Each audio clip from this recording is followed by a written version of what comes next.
So here's a shocker for you. The really expensive iPhone XS, XS Max, and XR, their budget offering, aren't selling well because people don't like spending a lot of money on expensive phones that seem virtually no different than last year's model. Gee golly, wow! Skip it up and that up. So we know during the S years of Apple, well, let's keep it real with you, there hasn't been huge innovations. All right, the iPhone X, it was a big change from the other iPhones, but honestly, they were just playing copycat of other smartphones out there. But we know during the S years of Apple, it's more of an internal improvement of the phones. Like you had the 6, which was a big change. Then there was the 6S, which really, just improved internals, and it could record 4K video. The 6 couldn't record 4K video. Then they went over to the 7. Actually, that wasn't an S year, and that really looked no different. They just got rid of the headphone jack and had a non-actual button for where the Touch ID sensor was.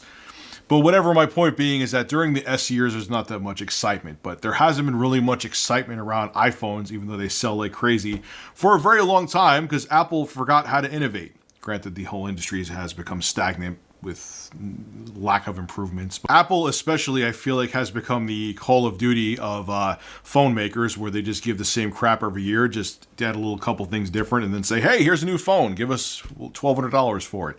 Literally, their phones are getting really expensive. Well, it seems that Apple's plan of selling less phones, just making them more expensive to make the profit margins bigger, is no longer working, and Apple is going into full panic mode. Now, of course, we don't have sales numbers because Apple no longer releases sales numbers on their iOS devices, but their actions speak louder than words, and Apple right now is really trying to pick up momentum of their new iPhone products. This is what Bloomberg had to say about the situation. Company executives moved some marketing staff from other projects to work on bolstering sales of the latest handsets in October, about a month after the iPhone XS went on sale, and in the days around the launch of the iPhone XR, according to a person familiar with the situation. Now, insider sources out there are referring to this over at Apple as a fire drill, meaning that, look, holy crap, our investors are pissed. These new iPhones are not flying off the shelves like we expected, so we need to do something to bolster numbers. So what Apple is doing to try to bolster sales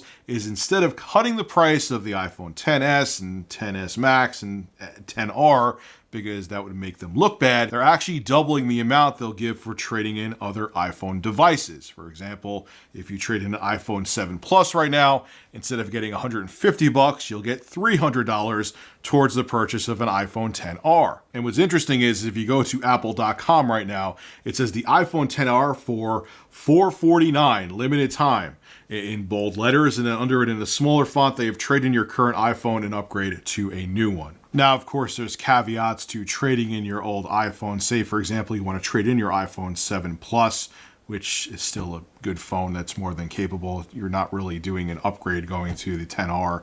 I know the processor's faster, but iPhone 7 still feels like a brand new phone to me. But anyway, like I said, this isn't a straight up discount that they have on the current iPhones. They're not just slashing $300 off. They want to make sure the iPhone 7 Plus you're trading in is in good condition. This is what they have to say about that. $449 reflects the price of the iPhone XR after trade-in of the iPhone 7 Plus. Like I said, they're offering $300 for it now.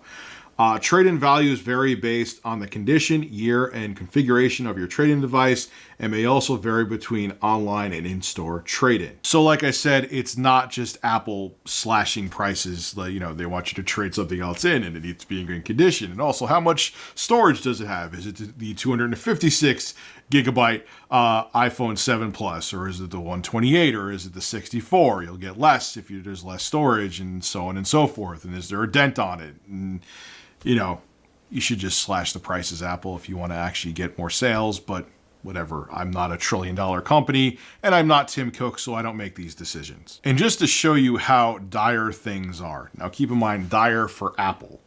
That's the key term here. I'll discuss that in a second. Just to show you how much they're really trying to put the iPhone new 10 line, the XS, XS Max, and XR in people's faces.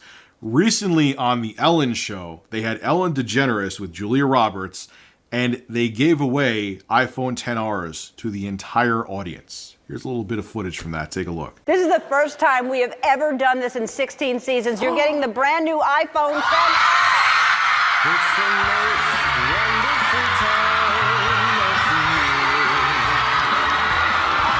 With the kids jingle bell, everyone telling you be of the cheer. Now, before you think that Apple is going to implode and cease to exist, it's okay. You could calm down. They're going to be just fine. Now, before you say this is doom and gloom and Apple is going to implode, calm down. Apple's still doing fine, at least for now. Everything's okay. Just to show you how well Apple is still doing, even with them going into fire drill mode for the iPhones because they're not selling as well as they want. Apple, over the past year, just with iPhones, made $167 billion in revenue. That's not including any other Apple products out there, just iPhones. Now, just to compare, Microsoft, the entire company and every single product that they make, okay, not just one product like Apple, earned $110 billion in revenue. One product line from Apple actually made more revenue than all of Microsoft made in the same year. So I think Apple's going to be okay. Just everyone calm down. But with that being said, this could be the beginning of problems for Apple.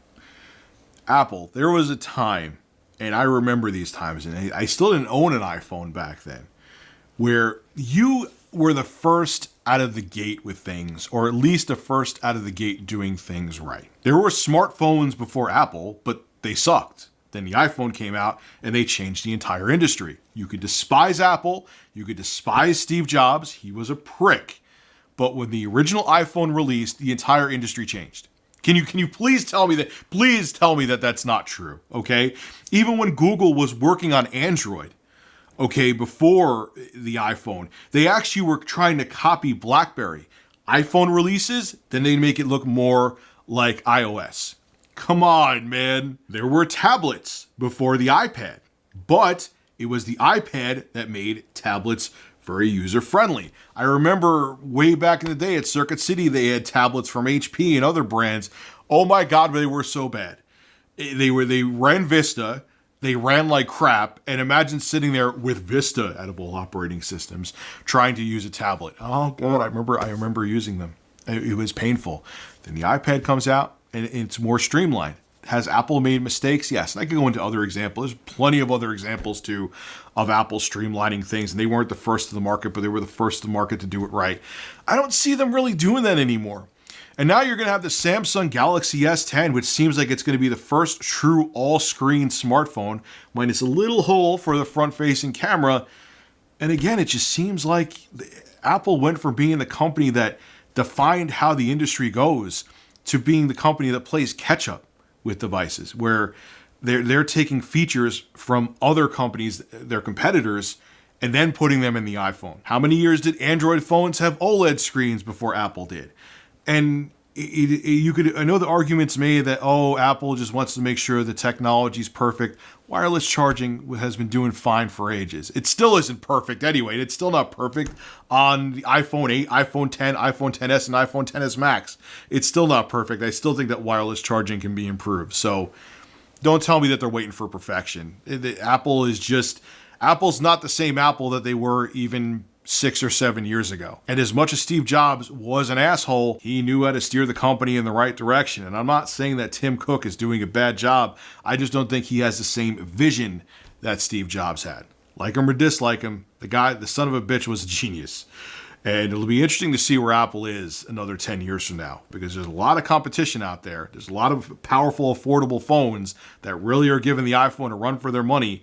And I just don't think they can keep up the same shtick that they're doing right now with these really expensive phones that don't offer that much more than their competitors for half the price. We'll just have to wait and see. This is Rich of Review Tech USA signing out. Have a good one. Hey, congratulations! If you made it to the end of the video, you should subscribe to Review Tech USA so you can hear me blabber on some more. Also, too, starting this month, I will be live streaming solely on Twitch. I'll have a link to my Twitch channel below in the description. And last but not least, make sure you click that like button. It helps out the show big time. See you guys in the next video.